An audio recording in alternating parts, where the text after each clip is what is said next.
¡Hola, niños! Somos el equipo de Cristian y Juanpi. Vamos a enseñarles sobre la historia del diseño gráfico. Bueno, ya me aburrí. Hay que empezar. No quiero... Bueno, ya. Igual es calificación, así que vamos a empezar.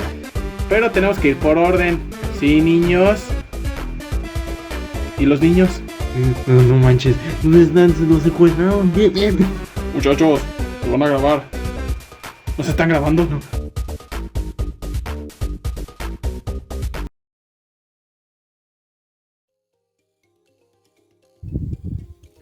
Entonces, lo primero que vamos a empezar el día de hoy para comenzar toda nuestra sesión es la prehistoria. Una época en donde la tecnología no era nada, donde toda la comunicación no era fácil de hacer, nadie articulaba palabras ni nada, todo era como casi un uga buga. Entonces, tampoco había escritura, solo había una serie de dibujos que pues básicamente se vería de una forma más simplista y casi tipo estilizada, como ustedes lo quieran ver. Pero pues básicamente solo había dibujos hechos a base de grasa, carbón hecho de leña, tal vez sangre. Sangre, no. Y pues también ocupaban ciertas cosas como la paja para hacer sus propios pinceles. Y bueno, una vez ya cuando el humano evoluciona y digamos ya deja las cavernas y empieza a hacer sus primeras civilizaciones, de las primeras civilizaciones de las que se tiene registro es en Mesopotamia, que ojo, Mesopotamia no es un país, no es una nación, es una región donde llegaron los sumerios, luego los babilonios, luego los asirios y luego los acadios. Creo que me equivoqué en el orden, pero lo importante es que ellos existieron ahí. ¿Por qué se agrupan todos en una misma? Bueno, es porque ahí compartían de lo que nos importa ahora mismo, que es tanto la escritura cuneiforme, el primer tipo de escritura que existió, que era en tablillas de arcilla, y también se hacía con unas cuñitas que eran para hacer estas líneas y triangulitos y formas raras. Que bueno, era un tipo de escritura muy compleja, que la verdad tiene muchos bemoles, pero ahí estaba, que de hecho es donde se tiene registro del primer mito, que es la épica de Gilgamesh, donde usaron varias tablillas de arcilla para escribir toda la épica de las historias largas que tiene este hombre semidios poderosísimo, y también el uso de sellos, que este ya era más por fines prácticos, que bueno, digamos que por comercio, que para marcar propiedad y para otras varias cosas, se usaban estos sellos cilíndricos donde, bueno, se usaban para marcar en las hojas o en propiedades. Y de hecho, justamente desde Egipto, también así tiene algo en común con Mesopotamia, y es sus grandes construcciones de tanto cuadradas y triangulares. Incluso hacían representaciones de dioses muy conocidos en todas esas épocas. ¿Tú no lo crees? Sí, de los dioses, muchos. Ra, Set, Isis, Osiris. Bueno, son los que más conozco y quizás me sean los más conocidos. Anubis.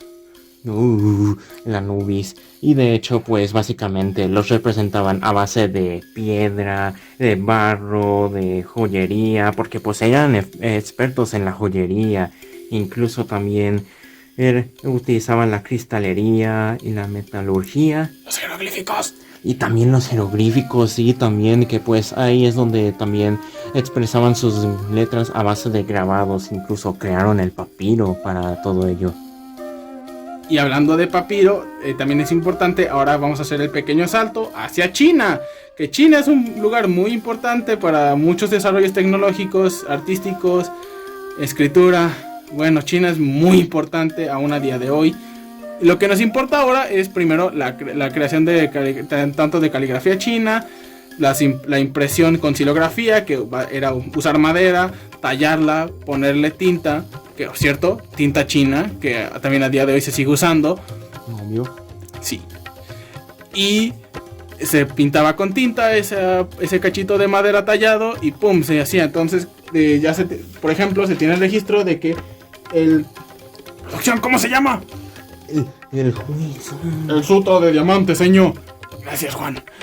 Entonces, el Sutra de Diamante es el primer libro que se hace con impresión Y hablando de impresiones, el papel, que no confundir con el papiro. El papiro se hace con un proceso diferente y el papel es, sí, el papel que se sigue usando incluso a día de hoy. Tal vez no con las tecnologías modernas, pero el principio es el mismo. Usar celulosa, ponerlo en una lámina, secarlo y ¡pum! Tienes papel, que aún con todos los avances tecnológicos que hemos tenido en miles de años de humanidad, se sigue usando el papel. Señor, ¿y dónde está el alfabeto? A eso vamos, señor. Pero sí, entonces esta primera parte es de los principios, incluso antes de Cristo, de toda la parte de diseño. Pero notaron algo, aún en la escritura no había nada remotamente parecido a lo que hoy conocemos como un alfabeto. Porque toda la escritura en la jeroglífica eran imágenes, o pueden ser ideogramas.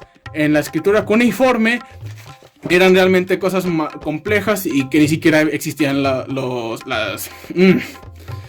no existían siquiera palabras que digamos que era una letra. Eran varias cosas que podían juntarse y hacer cosas diferentes.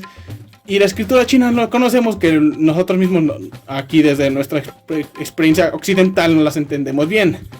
Pero vamos al alfabeto, señor. Cálmese, por favor.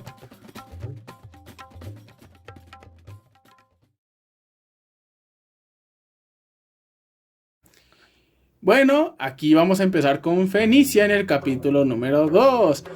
¿Por qué Fenicia? Bueno, quizás no nos suena a muchos de nosotros, o incluso aun cuando lo vimos en algún tema por ahí de historia, se nos pudo haber olvidado. Bueno, Fenicia es importante porque aquí es donde, en base a jeroglíficos y a la escritura cuneiforme, en resumen, a todo lo que vimos anteriormente, empiezan a crear una escritura que era fonética. ¿Qué significa esto? Cada letra tenía un símil que podíamos hacer con un sonido de nuestra boca. Es lo que estaba mencionando anteriormente, era un sistema de escritura más complejo. Ahora, cuando uno puede asociar una letra a un sonido que podemos producir, es más fácil nosotros relacionarlo y por ejemplo, hacerlo. Entonces se hace más fácil de leer y de escribir. Cosa que sonará extraño, pero es muy importante porque cuando facilitas un aprendizaje, haces que más gente pueda aplicarlo y por ende hay más contenido donde uno lo puede aplicar y más conocimiento y más es igual a más. Entonces, otra cosa importante de Fenicia, los pigmentos, que también lo damos por sentado, pero la creación de pigmentos no es tarea fácil. Si tú quieres hacer un color negro, en la naturaleza casi no hay, entonces tienes que hacer muchas mezclas químicas para hacerlo. Entonces los fenicios desarrollan un pigmento morado que terminó volviéndose símbolo de realeza, que ahora también es importante mencionar esto porque esa cosa era muy cara de producir, entonces por cuestiones prácticas se termina dando una connotación o un significado simbólico o incluso ideológico. Entonces, en cuanto al tema de Grecia, pues básicamente como que toman básicamente esa base de su propio alfabeto. La toman y simplemente tratan de perfeccionarla, además con 5 vocales. Bueno, otra cosa, las letras serifadas. Las letras serifadas, sí, porque esas letras serifadas serían como el verdadero origen para hacer como las letras tipo sans serif o simplemente serif, donde se incluirían como los fustes, los patines y básicamente los filetes y óvalos, panzas, ojales. Cada elemento que los haga más perfectos y más elegantes. Y entonces cuando pasamos este tema, llegamos a la Persia. Que Persia, príncipe de Persia, es la única asociación real que tengo con ellos. Sin embargo, ellos son importantes también en la parte de que son los primeros que de forma indirecta terminan haciendo una suerte de propaganda, que en parte tiene que ver con la comunicación en el diseño y un poco con el arte. Pero aquí es donde entra la moneda dárica. Con el reinado del rey Darío se hace esta moneda que se pone la cara de este hombre por todos lados. Entonces cuando vas a hacer cualquier tipo de transacción tienes la cara de este señor y pues es como una suerte de propaganda en esa parte. Ahora también en Persia se termina haciendo avances en la parte de arte con placería. Sí, Persia es un poco ajeno para nosotros también. Y estoy seguro que muchos de nosotros, a menos de que lo quisiéramos buscar por nuestra cuenta, tampoco encontramos mucho porque somos occidentales y casi no conocemos de ahí. ¡Occidental del... ¿Qué dijo, joven? Dios. Bueno. Dios. Perdónenme.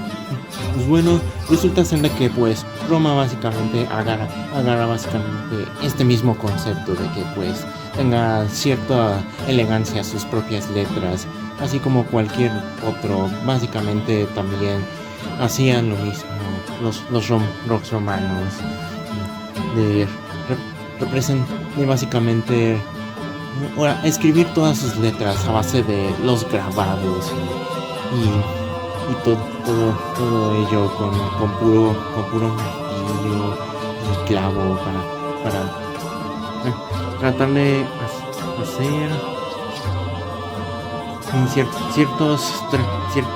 la escritura de tipo capitalis cuadrata, que pues básicamente tiene es de una tipografía de trazos gruesos y delgados, así como puedes hacerlo más legible para todos. Y bueno, aquí también vamos a hacer un pequeño corte, porque aquí es donde empieza lo que pudo ser un conflicto entre dos señores. Terminó siendo la invención más importante que pudo haber sido para la escritura y para el registro de información, que porque en base a que Ptolomeo V, Eumenes III de Pérgamo, pues estaban en este conflicto de quién podía tener la biblioteca más grandota, uno terminé prohibiéndole el uso de hojas a ¿cómo se llama este señor? ¡Eumenes III! Gracias. Entonces, a Eumenes les termina prohibiendo el uso de las hojas, pero en una situación de crisis lo único que puedes hacer es ponerte bien loco o muy creativo.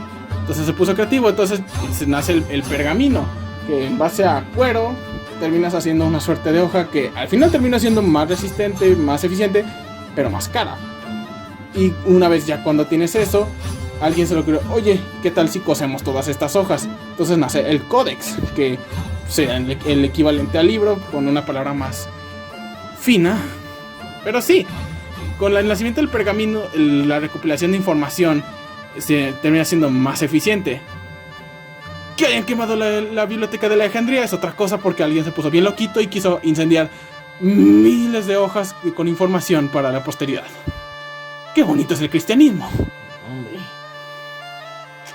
Entonces, ahora vamos a hacer otro salto importante, porque aquí es donde, bueno, ya lo mencioné, cristianismo, la Iglesia Católica, la Inquisición. Nadie se espera la Inquisición española. Entonces ahí es donde aquí empieza la era medieval, que bueno, tampoco quiero que se lleve una mala impresión. Sí, hubo cosas bastante horrorosas como torturas y varias cosas que va de libros y de personas. Pero, ok, no quiero que se vayan con una mala idea. Vamos a empezar, porque si no voy a terminar diciendo otra cosa que los haga quedar mal.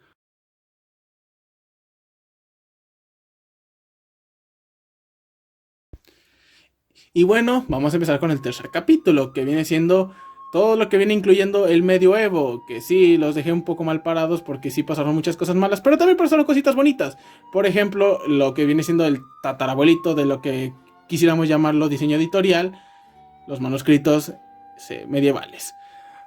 Entonces, sí, primero voy a mencionar algo que va a sonar un poco obvio, pero es necesario.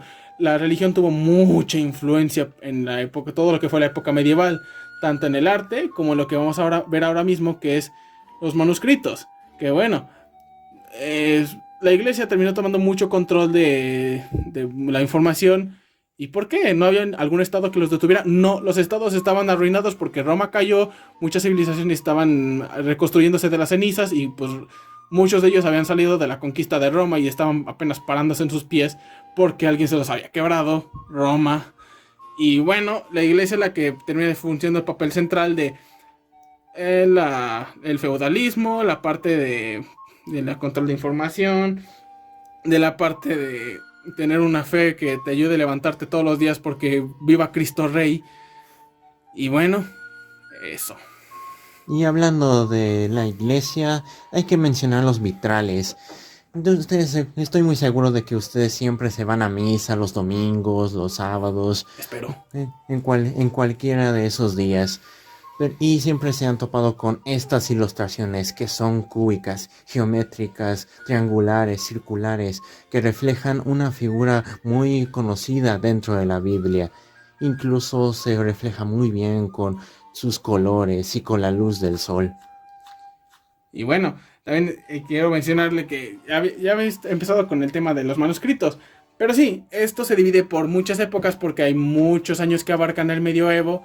Y a lo largo de esos años termina cambiando un poco el estilo porque sí, la información sigue siendo centralizada, pero la gente no. Muchas veces el propio estilo, tanto de culturas diferentes como de estilos de gente y de la gente, influyen en el diseño. Bueno, por ejemplo, vamos a ver empezar con el estilo clásico. El estilo clásico. ¿Quién no le gusta lo clásico? Eh, Creo que no habla de ese clásico joven. Claro.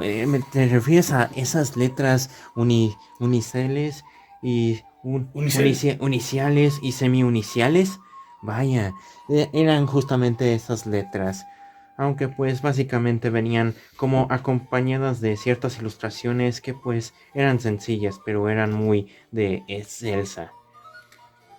Y sí, empezamos también con el Codex Celta, que es dado a que hubo un éxodo masivo de la civilización celta hacia otras ciudades, pues muchos de ellos, artistas, influyen en el estilo de varios de esos escritos. Por ejemplo, las letras unciales empiezan a hacerlas un poco más elaboradas, usaban estilos más intrincados, metían formas más orgánicas. Y sí, no usaban mucho la parte de ilustración, pero las hojas capitulares también empiezan a ser importantes porque usar una hoja solo para hacer una mini obra de arte en una hoja, pues solía ser algo que les gustaba. Y por eso existía como un tipo de renovación dentro de la gráfica de Carolingia, aunque más bien las ilustraciones que hacían no tenían proporciones. Ahí ya se agregaron marcos, las letras capitales y obtenían ciertas mm, cier- cier- cier- obtenían ciertos paisajes y otros sucesos que podrían haber pasado acá, además de la ortografía con todo su uso dentro de la ilustración. Y también vamos a ver la parte del expresionismo pictórico. Que bueno, aquí va a haber una pequeña división porque aquí quiero contarles un pequeño historia. Resulta que se acercaba el año 1000 y que, pues, que creía la iglesia que iba a pasar en el año 1000 el fin del mundo porque todos éramos pecadores y tenemos que pagar con nuestras almas devotas al Señor Jesucristo. Viva Cristo Rey. Entonces, ¿qué es lo que sucede? Casi todos son analfabetas porque bueno, aunque hubiera mucha información difundida, no había muchos campesinos que te supieran escribir su propio nombre siquiera. Entonces, ¿qué es lo que empezó a pasar? Aquí es donde hay un parteaguas en lo que viene siendo el diseño comunicativo y de a comunicar algo sin tener que usar siquiera una palabra que luego va a ser importante en el futuro. Que bueno, nos están empezando a hacer imágenes que, bueno, ya se empiezan a tratar de ser un poco más complejas, pero no mucho, porque pues siguen estando la limitante de que pues estos libros son caros y tienes que escribir e ilustrarlos al mismo tiempo. Pero si pasa algo, en la parte de los jinetes del apocalipsis nos muestran quiénes eran, que esto era peligroso, que iba a venir el fin del mundo y... pero sí, este es importante porque, bueno, estás diciendo cosas con el uso solo de imágenes, que al final no se acabó el mundo porque, bueno, 1023 años después estamos aquí vivitos y coleando porque la humanidad es fuerte. Sí. En el medieval tardío o ya por pasados el año 1000, después de que la gente se dio cuenta de que no se acabó el mundo en el año 1000, pues empieza a haber una acumulación más grande de riquezas, empieza a haber más avances y lo que se dice que es oscurantismo, pues empieza a caerse un poquito porque sí hay mucho avance en la humanidad, al menos en el aspecto occidental.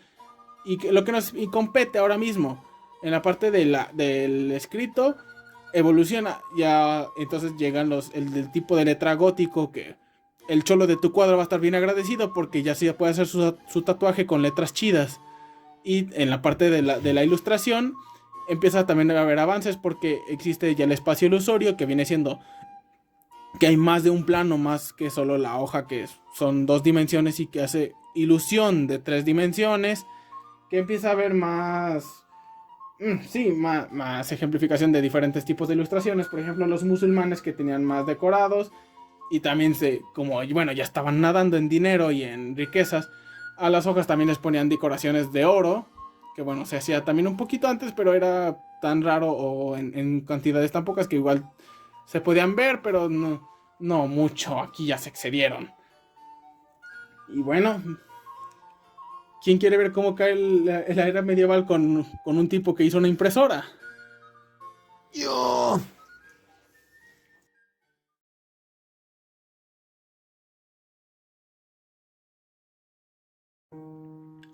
Entonces, ahora sí, ya entramos a la época del Renacimiento. ¡Sí! Aquí ya llega todo lo nuevo que tú puedas imaginar. Los diseños de tipografías, sus bocetos de páginas y también bocetos de sus ilustraciones y los procesos de impresión que ocuparon. Como primero los tipos móviles. Y al tener una especie de tipografía, que pues ya iremos de eso más adelante, tendríamos que tener una serie de placas. Ya decía placas. ¿Placas? ¿Calacas? No, básicamente placas de metal con la ilustración de esa letra en su propio estilo, para luego echarles tinta y aplicarlos dentro del papel. Y bueno, es que aquí pasa algo. Mencionamos que los chinos ya habían desarrollado un tipo de impresión muchos años antes. Sin embargo, por las propias limitaciones de la escritura china, no se pudo hacer más masivo. ¿Por qué? Porque pues las letras chinas tienen sus limitantes, y una vez tienes tú un texto, por ejemplo, en la xilografía, si tenías una hoja para imprimirla, solo hacías esa hoja y ya, no podías hacer más, no podías poner más, no podías poner menos, y esa placa se quedaba fija para toda la eternidad. Entonces, ya una vez cuando tienes el avance de todo el abecedario, tienes el avance en papel, tienes el avance en nuevos tipos de tinta, nuevos tipos de impresiones que luego vamos a ver ahorita con personajes importantes, pues resulta que ahora tienes muchas letras que pueden servirte para muchos otros tipos de textos, y pues como sigue siendo una letra, esa misma letra la puedes repetir para otros textos. Y básicamente entraría también lo de las ilustraciones, donde también utilizarían estas maquinitas de aquí para poner el papel e imprimirlos, no sin antes de hacer su propio diseño a base ya de madera tallada, o simplemente entintarlo con alguna especie de metal, pues para que le agarren mucho el volumen que quieran construir, para que luego al momento de aplicarle la tinta y aplicárselo al papel quede con unas ilustraciones hechas a blanco y negro, donde se note el brillo de toda la ilustración y lo oscuro. En la parte de las impresiones y de la ilustración en base a impresiones, tenemos a personajes importantes como Francisco de Goya, Gustave Doré. Tenemos a otros personajes como Alois Producción, ¿cómo se pronuncia? Alois Sennenfelder. Gracias. Muchos de ellos terminan usando varios tipos de impresión diferentes para sus imágenes. Y que, ojo, existía el arte, existían las pinturas al óleo con bastidores, y existían diferentes tipos de ilustraciones que incluso podían ir en libros. Sin embargo, una vez tienes tipos de impresiones y que estos puedes hacerlos en tiradas de muchas hojas, estas se pueden difundir más masivamente. Porque dime tú, ¿alguna vez has visto tú una obra de millones de dólares en persona? No, porque es muy caro solo tener una de esas y que haya sido pintado por una sola persona. Entonces es más difícil conseguirlas. Cuando tienes una...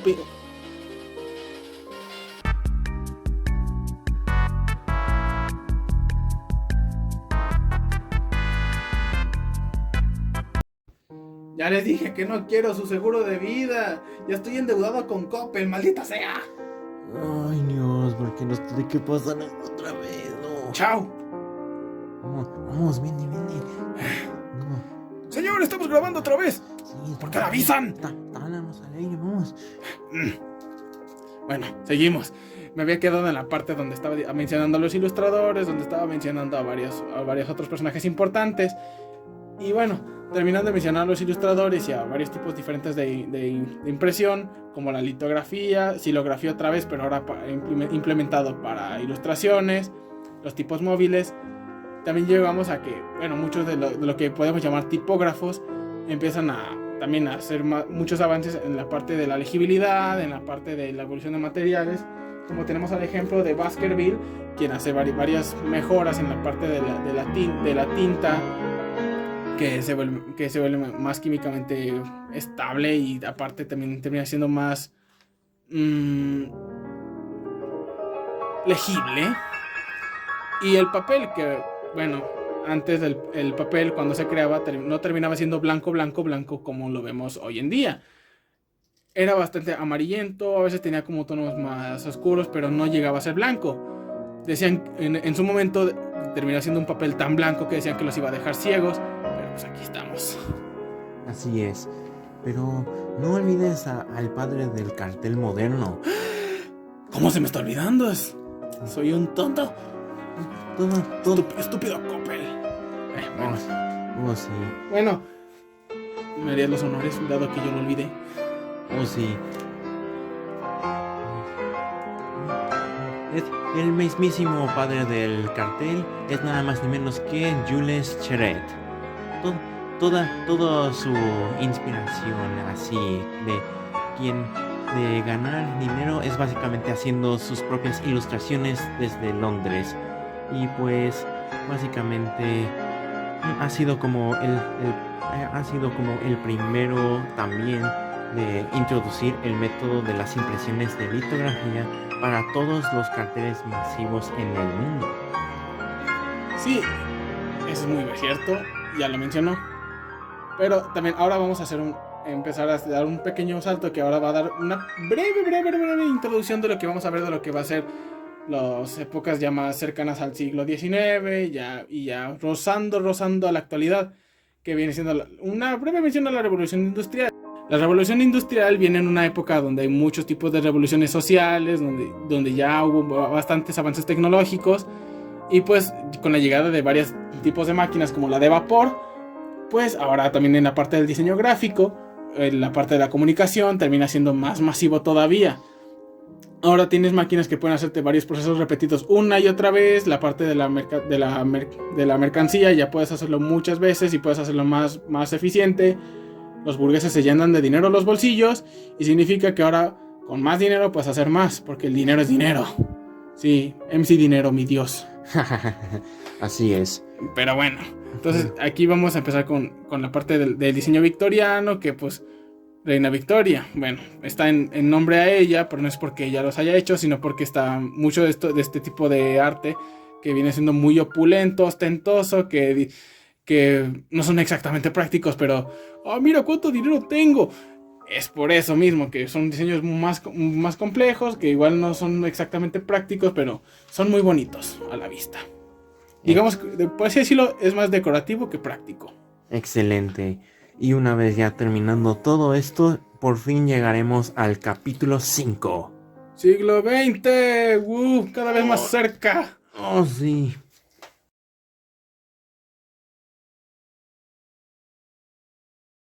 Muy bien. ¿Me recuerdan la parte donde mencioné que toda la parte del arte victoriano era más estético que funcional? Bueno, resulta que hubo un señor que no le gustó que las cosas fueran bonitas, pero que si te sentabas en tu silla muy bonita, terminaras con un dolor de espalda y un dolor de trasero inimaginable. Llega William Morris, que en respuesta a la precaria situación del obrero común y en base también a que pues está un poco complicado esto, pues empieza a basarse mucho en las manualidades, en el trabajo manual, que esto suena extraño, pero va a ser importante para después. No es como la quinta vez que lo repito.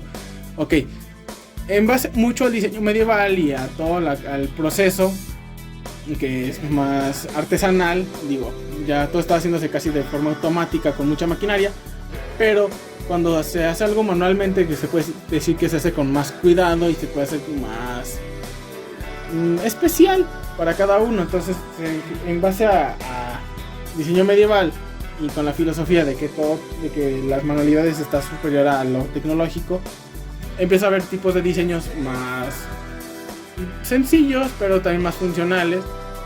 Es como la quinta vez que lo repito también. Pero es que es importante mencionar eso, porque esto va a influir en un tema que va a ser un poquito más adelantito. Una breve mención y un breve espacio para el Art Nouveau, que nace también por inicios del siglo XX, que es este movimiento donde tiene que ver un poco con el cartel y con la feminidad, y que es un estilo que también termina influyendo y que termina siendo símbolo del siglo XX. Y bueno, por fin llegamos al siglo XX.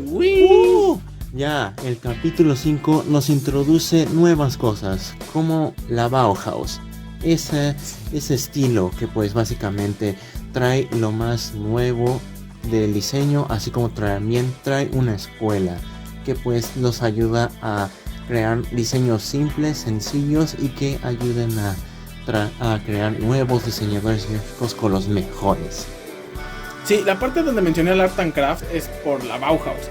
El Art and Craft termina sentando una pequeña base para la Bauhaus, en el sentido de que, bueno, mucho de la filosofía del Art and Craft terminó reinventándose, es la palabra que estaba buscando, reinventándose para el diseño.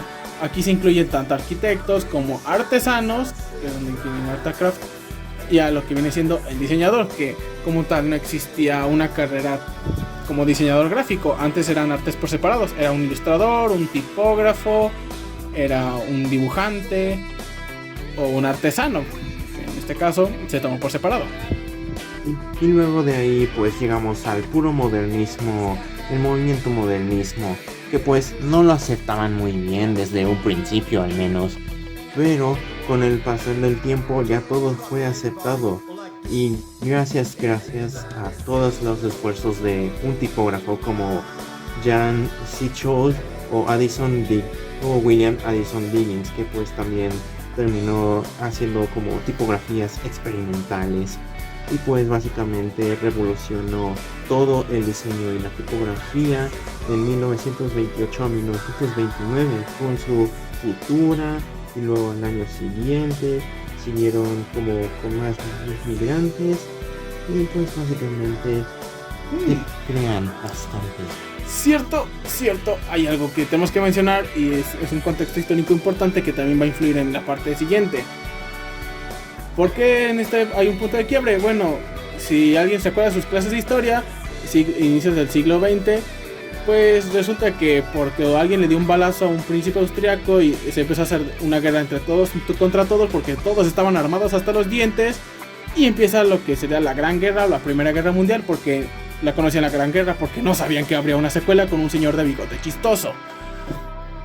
Entonces, ¿qué pasa cuando hay una guerra? Pues la gente no quiere vivir en donde hay una guerra, donde posiblemente te puedan cruzar una bala entre ceja y ceja. Entonces hay mucha gente en Europa que termina migrando hacia América. Algunos hacia México, que ahorita van a ver que es importante, y otros hacia América, donde terminan haciendo la escuela de Nueva York, donde muchos artistas y lo que ahora serían diseñadores terminan cayendo a Nueva York. Se le llama escuela de Nueva York un poco como la escuela de París. No es que haya exactamente un lugar, un establecimiento donde había una escuela, sino que pues varias de esas personas se encontraron ahí. Y pues se dice que se hizo la escuela de Nueva York porque pues hay muchos coincidieron en aspecto tanto de estilístico como en el lugar literal donde estaban. Muchos de ellos terminan siendo diseñadores importantes como Paul Rand, Milton Glaser, otros personajes importantes. Bueno, en la parte de la pintura termina siendo Mark Rothko, o no es de mis favoritos, pero Pollock. Pero de aquí pues podríamos entrar como dentro de ahí la imagen conceptual. Simple, planeas la imagen, tratas de proyectar la imagen con lo que tienes y ya está, tienes tu propia imagen.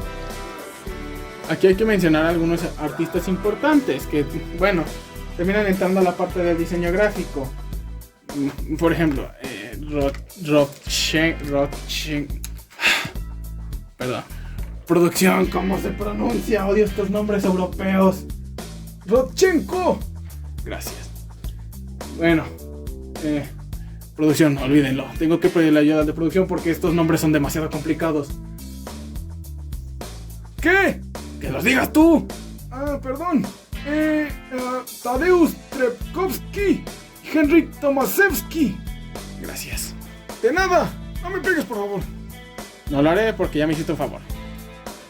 Entonces sí, muchos de estos artistas que terminan siendo a la larga cartelistas dan influencia a muchos de estos tipos donde usan un poco del estilo abstracto y varias otras figuras que querían proyectar algo más. No era solo la imagen porque sí, o algo bonito porque sí, o algo incluso diseñar porque sea funcional, sino que ahora tenías que dar algo más comunicativo, algo un poco más complejo.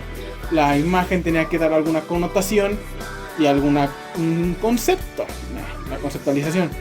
Algo que tenía que ser un poco más profundo, algo un poco más complicado de entender, pero que es importante. Sí, es algo que termina dándole más profundidad a un diseño o a una imagen. Y pues de aquí pues ya entramos a las Olimpiadas. Cada juego olímpico siempre tiene que tener una nueva imagen para representarse mejor. Y esta no fue la excepción en 1968, que crearon una ilustración que reflejara México 68. Y tenemos a gente como Matías Goertzis, escultor, poeta y historiador del arte y pintor. Bueno, lo menciono porque él es mucho de la mente detrás de la imagen de México 68. Batallón Olimpia. Gustavo Díaz Ordaz, te voy a dar en la... Disculpen, perdí los cabales. Solo hay un político que odio mucho y que tenía que ver con esto de forma indirecta, pero no con el diseño. Entonces, disculpando y prosiguiendo con el tema, resulta que pues junto con otro artista llamado Lance Wyman, pues empiezan a hacer una temática un poco más identitaria, algo que dijera México sin tener que usar obviedades, que es donde empezamos a ver esta parte de dime qué es un país sin tener que poner algo súper obvio. Es como decir, dime algo que sea México sin tener que usar sombreros, mostachos y música mariachi. Eso sería muy obvio y es como decirle a alguien, hola, hoy estoy triste. No estés triste, es una obviedad, eso no se hace. O si se hace, pues no tendría que ser algo de calidad exactamente. Entonces, tanto en iconografía, en identidad, en imagen, en formas, se trata de dar una abstracción del país, se trata de dar un qué es México. Entonces, esto termina dando otro avance, otros grandes pasos al diseño gráfico. Entonces, sí, y luego vamos a ver la parte del diseño tipográfico internacional.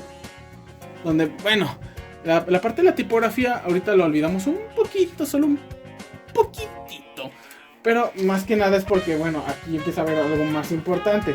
Que es, muchos de estos países, por varias situaciones que mencionamos, por ejemplo la Gran Guerra, terminan dando paso a que, bueno, muchos de estos países terminan dando un intercambio cultural y globalización más importante, que termina influyendo en personajes como Ernest Keller, que es el padre tal cual del estilo gráfico internacional.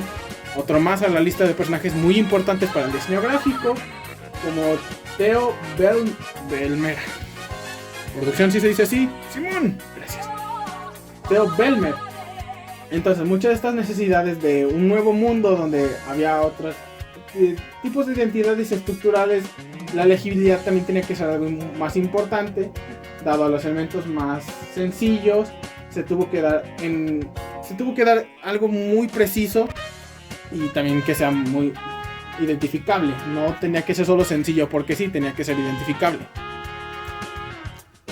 Así es, pero como que eso ya ha sido desde el pasado. Ahora mismo nos estamos enfocando directo al futuro. Yes, el futuro. Sí, donde ya existen ciberwaifus. No, donde ya existen las impresoras de máquina que te permiten imprimirlo todo, incluso con la tinta ya puesta. Incluso las computadoras inteligentes, los teléfonos inteligentes y cualquier tipo de aplicación que tú puedas imaginar. Cierto. Esto tal vez es un poco meta, Pero hay que mencionarlo, es en la parte donde exista más facilidades, más tecnologías, más herramientas, muchas más herramientas, más campos laborales, termina siendo que un diseñador pueda tener muchas áreas de oportunidades. No solo es que ahora solo puedas hacer un cartel en hojas, no es solo que ahora si eres pobre ya te fregaste, o si es que no tienes tal herramienta no tengas con qué, sino que ahora es... Bueno, hay muchas facilidades que para bien o para mal terminan dando muchas tecnologías que terminan influyendo. Ejemplo, existe el mapeado, que usando herramientas de proyección, usando computadoras, usando el espacio tridimensional, terminas pudiendo dar una imagen. O existe la parte de la animación, donde pues, se desarrolla hace un centenario, pero hoy en día existe la animación digital, donde no tienes que estarte matando 3 horas en un cuadro y estar muchas otras horas con otras cientos de personas trabajando en una animación para hacer algo que se vea bonito, como Blancanieves. No, ahora puedes hacer muchas técnicas de animación que te abaratan costos, otros programas que te ahorran mucho trabajo, que bueno, sigue siendo una labor importante y es algo muy laboriosa, pero sigue existiendo. Entonces, muchas de estas tecnologías terminan influyendo hasta nuestros días. Sí. Muchísimas gracias.